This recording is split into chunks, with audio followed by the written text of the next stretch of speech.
Olha aqui, onde o sol nasce igual, a terra tem a mesma cor e o horizonte tem a mesma profundidade.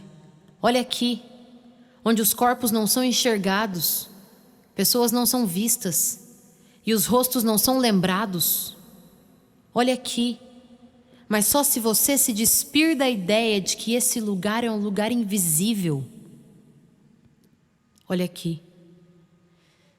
Aqui existem sorrisos, existem memórias, existem lembranças, existem histórias. Então, olha aqui.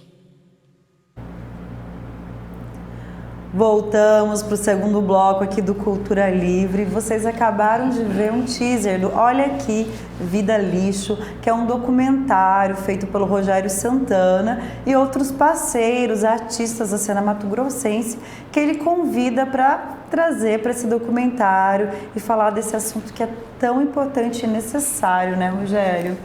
Rogério, conta pra gente como é que você teve a ideia de fazer esse documentário e como que foi convidar essas pessoas que estão hoje dentro desse coletivo, né, para construir o documentário?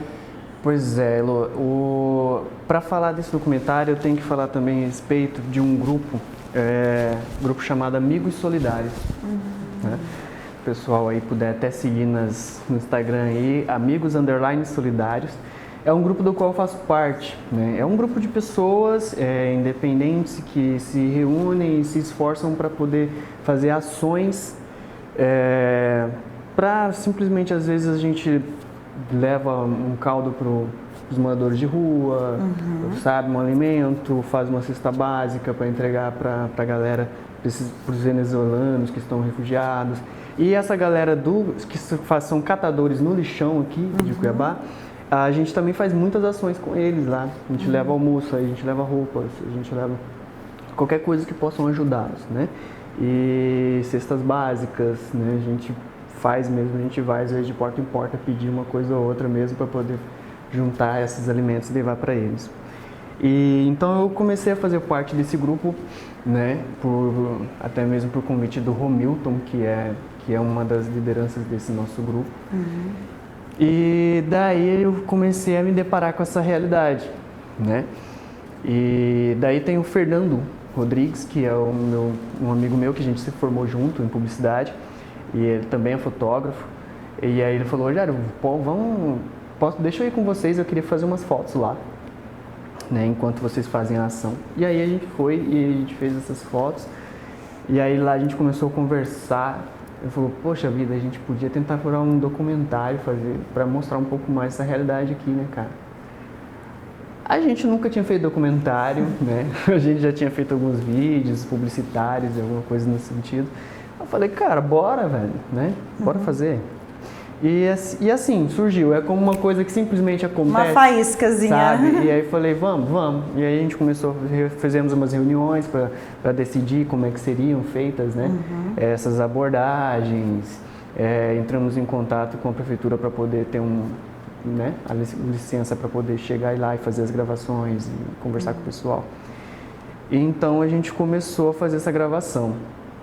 Foi assim, foi até tem uma questão que é até muito engraçado, que quando a gente começou a se reunir para fazer as nossas reuniões de pauta, né, para falar assim: vamos fazer assim, vamos fazer assado, vamos perguntar isso, vamos perguntar aquilo.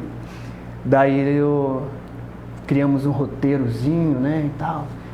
E aí a gente foi um dia conversar com uma senhora fantástica chamada Dona Miguelina.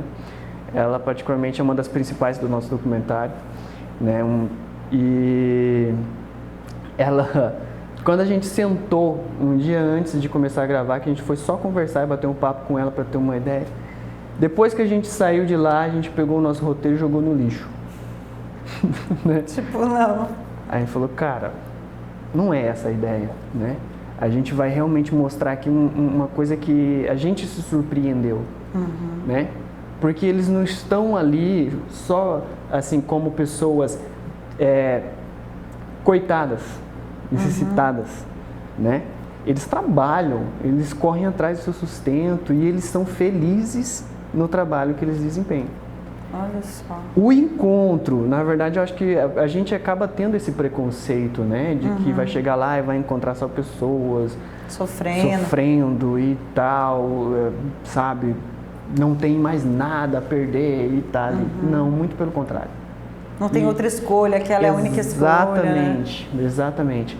E quando a gente chegou lá e a gente se deparou com uma realidade onde a gente tinha pessoas que estavam desempenhando um trabalho, sabe, profissionais, eles são profissionais, autônomos, entendeu?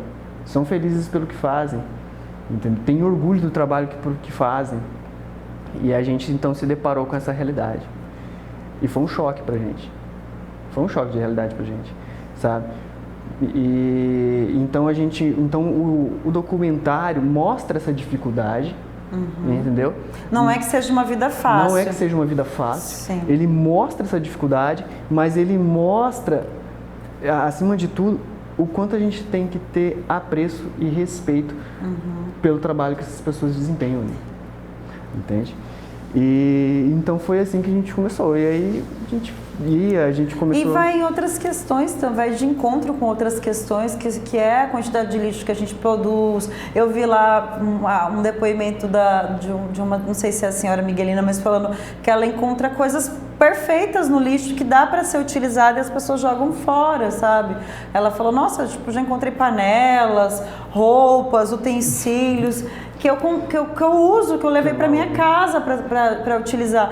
Então a gente pensar no que é o lixo e quando eu assisti os teasers, os depoimentos no Instagram de vocês, eu me coloquei assim, tem muito tempo que eu já reciclo o meu lixo, sabe? Que eu fico pensando que não tem jogar fora, né? Que a gente joga tudo para dentro, não existe jogar fora. E aí esse documentário me fez refletir ainda mais sobre isso, sabe? Sobre reciclar o lixo, facilitar a vida dessas pessoas que também estão ali, né? Que vão lá e pegam aquilo tudo uma bagunça, que mistura, que se cortam. E eles vai de encontro com um monte de... Então, como é que foi para vocês chegarem lá com uma ideia prévia, né, do que vocês iam falar? Você falou, rasguei o roteiro, joguei no lixo. Você chega lá com uma ideia, com um roteiro já prévio, e você fala, não é isso, né? A gente, na verdade, a gente percebeu que a ideia era deixar acontecer, né? Que não era a gente que estava fazendo aquele documentário, né? Eu acho que até essa história de, eu fiz um documentário, não. Eu apenas registrei, né? A gente registrou uma realidade, né? A gente estava ali realmente como curiosos, ouvintes, né? E aprendendo, acima de tudo, aprendendo. A gente aprende muito, muito, muito, sabe? Saber dessas pessoas. E chegava momentos assim que eu e o Fernando, depois que a gente saía de lá, do dia de gravação, que a gente voltava no carro conversando, falava, cara, às vezes eu me sinto um lixo, sabe? Às vezes a gente se sente um lixo porque às vezes a gente se sente se queixando de coisas que a gente pode resolver, sabe? E a gente pensa assim, poxa, velho. Tem como resolver e fica... Tem sim, tem como, né? Tem possibilidade, entende? E quando você se depara com pessoas trabalhando num trabalho que 99% das pessoas não querem fazer, entendeu? E fazendo aquilo com um sorriso no rosto, sabe? E eles têm família, têm tudo, né? Sustentam famílias, né? Sim. Hoje no lixão, por conta dessa pandemia, por conta disso tudo que aconteceu, quase que dobrou o número de pessoas que estão trabalhando lá, entendeu? E sustentando suas famílias. Como que é o trabalho deles lá? Eles coletam lixo para levar para outros lugares? O que eles fazem lá? O que eles fazem lá? Eles catam, né, o que é reciclável, plástico, papelão, alumínio, né? Tudo que eles puderem encontrar que tem, né, serventia para reciclagem. E eles juntam e selecionam e separam cada uma das coisas em bags enormes, assim, sabe? Mais alto que a gente. E eles vão juntando, sabe? Cada um deles tem tipo que um pedacinho, um terreninho ali assim, como se fosse assim, onde eles deixam os bags. Eles moram dentro do lixão ou não? Algumas pessoas moram lá, né? E a dona Miguelina, por exemplo, ela mora lá, apesar de ela ter uma casa no Várzea Grande, ela passa a semana inteira lá, morando lá num barraco que ela fez, no lixão, e vai para casa nos finais de semana, né? Então, assim, eles passam os dias ali. E lá é gente catando 24 horas. E tem crianças lá também 24 ou não? horas. Mas só adultos? A gente encontra algumas crianças lá, sim. Sabe? Alguns dos pais ou mães que não tem com quem deixar, levam, né? Tem filhos lá que cresceram trabalhando junto com os pais, entende? E tem até filhos que acompanham os pais lá, mesmo tendo outra profissão, podendo trabalhar em outra coisa, mas está lá ajudando a mãe, entendeu? Na coleta dos lixos. Não tem coragem de deixar os pais sozinhos lá, né? Eu tenho até um depoimento, a gente não gravou esse, mas a gente conversando, né? A gente conversou com muita gente lá. E a menina falando, não, eu trabalho aqui, eu sou designer de sobrancelhas, eu faço essas coisas, trabalho com estética. Mas aí eu venho pra casa da minha mãe, venho aqui, mais. E a mãe ainda fala, eu falo pra ela ir caçar outra coisa pra fazer e ela vem pra cá pra me ajudar. Eu falo, bom... A escolha, né? Igual você falou, eles escolhem estar lá. Igual... Isso, e mais, né? Mostra também essa questão que a gente vê pouco em muitas famílias aí muito bem estruturadas, né? Que é uma união, que é uma parceria de família mesmo, né? E coisas que a gente não vê em muitas famílias que tem aí uma estrutura, que tem todo... Sim.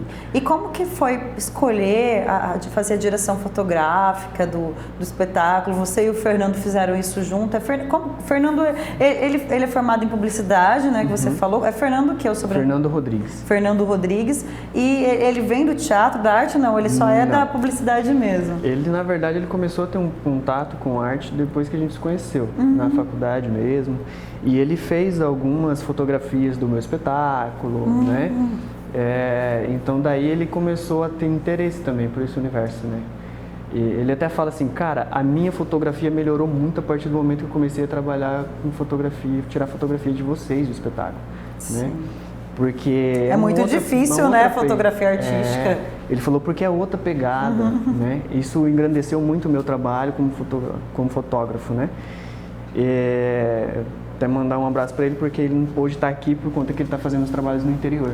Que pena, né? Ele faz algumas filmagens no interior para uma galera aí. Que legal, então esses se encontram e aí rola essa... E vocês dois então fazem a direção fotográfica, vocês assinam a direção juntos, né? Sim, a produção, a direção, a gente assina tudo junto, né?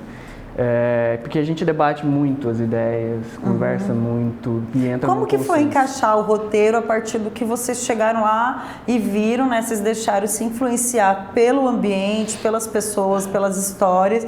E como foi a edição disso tudo? Vocês tiveram muita dificuldade em cortar coisas ou encaixar? Como é que foi essa montagem aí? Olha, a gente não queria fazer um documentário muito comprido, né? Então a gente começou... E como a gente pegou muito material, né? Muito material. A gente passou uma semana gravando todos os dias, né? Teve dias da gente chegar lá às 4 horas da manhã para começar a gravar, porque a gente pegou desde a jornada da dona Miguelina acordando, preparando o café dela, entendeu? Se arrumando para ir trabalhar e tal. A gente pegou toda essa jornada, né, dela. Então tinha muito material e aí a gente pegou ali também as histórias da Dona Maria, entendeu? O Tiago, que é uma das lideranças ali, entre eles, os catadores, a Lucimara, né? Que também tem uma história linda. A Lucimara, ela praticamente curou a depressão dela trabalhando no lixão, sabe? É umas coisas assim que pra gente... É um baque, né? Como assim? E muita gente, eu acho que de casa não imagina o que acontece, né? Muita gente nem sabe que existe um lixão em Cuiabá, sabe? Eu me deparo muito com isso. É aquele perto da Chapada ainda? Indo ali pra Chapada? É aquele lugar? Tem ali, aquele fechou. Aquele fechou? Agora é ali pro lado do... Sentido. da Avenida do CPA, sabe? Lá pra cima, bem... Tipo Jardim Florianópolis. Isso, por ali, linha lá pra trás mesmo, assim. E aí vai embora, né? E, então, assim, muita gente nem sabe dessa realidade. Isso passa realmente despercebido, sabe? Despercebido, totalmente despercebido. E quantas pessoas tem, em média, trabalhando dentro do lixão hoje? Hoje são mais de 250 pessoas, né? Que no caso seriam mais de 250 E eles são famílias. trabalhadores autônomos? Eles vão lá, catam e vendem? Ou não? Alguém paga eles para estar lá fazendo esse serviço? Eles catam e aí, na verdade, essas cooperativas, essas empresas que colhem esses materiais reciclados vão até lá o lixão só para poder Comprar resgatar, deles. comprar deles, entendeu? Lá mesmo os caras vão com os caminhões e pesam e tal, e ali mesmo já levam embora todo o material e aí já deixam acho que os outros bags vazios para eles continuarem a... Já teve dia de coleta. vocês chegarem lá para gravar e não conseguir por algum motivo? Como que foi essa história de gravações? Porque tem 2 anos, né, que vocês estão na produção desse documentário. Imagino que durante esses 2 anos você tenha visto muitas coisas. Muitas coisas.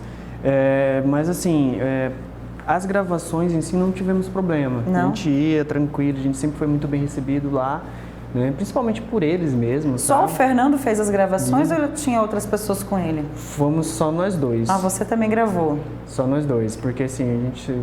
Foi tudo feito com uma câmera. Com uma câmera? E câmera mesmo ou celular? Foi uma DSLR, né? Uma câmera... Fotográfica que filma. Que filma, né? Então, e aí a gente teve também um auxílio de alguns parceiros nossos, né? O Valber e o Wesley, que eles fizeram as gravações de drone pra gente. Ah, isso que eu vi, que eu ia te perguntar isso. Então essas gravações de drone deram assim, né, um ganho extremo pro trabalho. Mas assim, eu costumo dizer que às vezes o universo ele te responde, né? Então quando a gente começou a fazer esse trabalho, e foi de uma forma extremamente assim,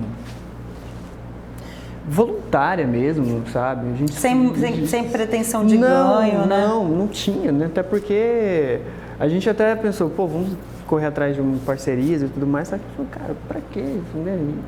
Vamos fazer esse trem. A gente tem uma câmera, a gente vai lá e faz. Né? Então a gente pegou e fez. E aí quando a gente falava para as pessoas do trabalho, sabe? Quando a gente ia pedir uma parceria, igual a galera do drone e tudo mais, a galera falava, porra, massa, cara, boa, vamos, quero fazer, entendeu? Quando eu comecei a correr atrás dos músicos para produzir a trilha, né? Porque a gente começou a correr atrás, assim, de trilhas... Né?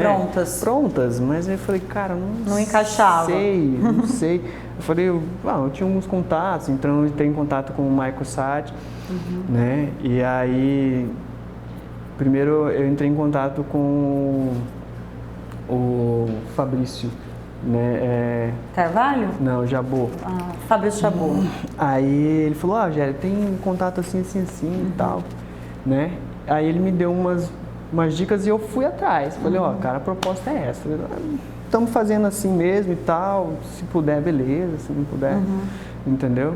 Porque aí os caras abraçaram, né? Então aí entrou nessa jogada o Michael Sati, o Augusto Krebs e a Patiana. Só 3 nomes muito fortes na música aqui mato-grossense. Fantástico, assim, eu me arrepiei quando eles me mandaram a primeira proposta da trilha, velho. Eu chorei. Eu chorei porque eu via, né, o documentário e eu percebi que eles conseguiram extrair realmente, sabe? Essa essência da musicalidade. A essência do trabalho, a essência da vida daquelas pessoas, né? Foi muito delicado, foi muito... Sabe? A gente vê o poema que a gente viu na abertura desse bloco, recitado pela Pátia Ana, né? Ana Gabriela, e que tá lindo. E o poema, ela que criou, ela que trouxe? O poema é dela. O poema é dela. Autoral. É lindo. Então a trilha sonora é toda autoral, foi feita especialmente pro Vida Lixo. Pro Vida Lixo, foi feito para ele. E assim, aí o pessoal falou, a única coisa é que as trilhas ficam em nosso nome, né? Eu falei, não, mas eu só quero pro documentário mesmo, né? E a trilha é deles, né? E Eles assinam a eles trilha. assinam a trilha, mas ficou fantástico, o trabalho ganhou assim... Quando que a trilha entra? Vocês já estavam com todo o documentário fechado? A gente fez o primeiro corte, né? Depois das edições, que deu trabalho. A gente fez uma edição que deu mais de 1 hora de documentário. A gente falou, não dá. Muito grande, né? Não dá, cara. Não pode, né? Aí eu falei, vamos ter que fazer isso mais curto, né? Tanto que antes, lá no começo, a nossa ideia era fazer um doczinho, assim, de 15 minutos. 10 minutos, sabe? Mas depois que a gente se deparou com tanto material, não tinha como. Se você pegar cada uma dessas pessoas que vive lá, dá um documentário, né? Dá um documentário. Gente, tem pessoas que trabalham lá há 30 anos. Tem pessoas que, sabe, começaram lá criança, né? E aí vocês já... E aí, a gente vai deixar agora para o último bloco, vou deixar vocês curiosos. Como é que o Rogério conseguiu fazer esse lançamento? Porque a gente sabe que é uma iniciativa dele e do Fernando, iniciativa própria, sem muito apoio, com essa garra que nós artistas temos de fazer as coisas acontecerem, né? Fazer aquela mágica que os artistas conseguem fazer. E a gente precisa de apoio, então assim, ainda precisa, né, Rogério, para continuar esse trabalho. Então você que está assistindo e acompanha lá, olha aqui, Vida Lixo, no Instagram, gente, o trabalho está muito lindo. E quer apoiar, quer contribuir, conversa com o Rogério pelo direct, manda uma mensagem que eles vão ficar muito felizes, porque eu acho que, igual a gente estava conversando, é um trabalho que ainda pode desdobrar em outras coisas. E então convido vocês para ficar com a gente no último bloco e ficar por dentro da estreia desse documentário que está imperdível. Até mais!